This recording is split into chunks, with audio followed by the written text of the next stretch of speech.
Hi there, I have an i6 Roomba. It has this style of brush where they don't have the bristles, they just have the rubber.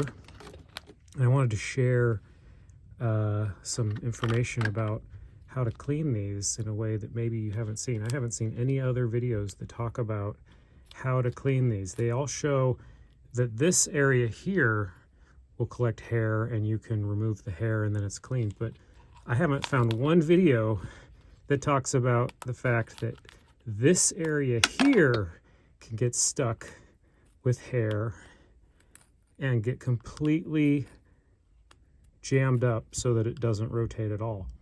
I had a Roomba where this was no longer rotating, and I didn't even realize it because none of the videos or other troubleshooting steps talked about popping these off and cleaning out here. If you have people in your household that have long hair, you're likely going to run into this problem.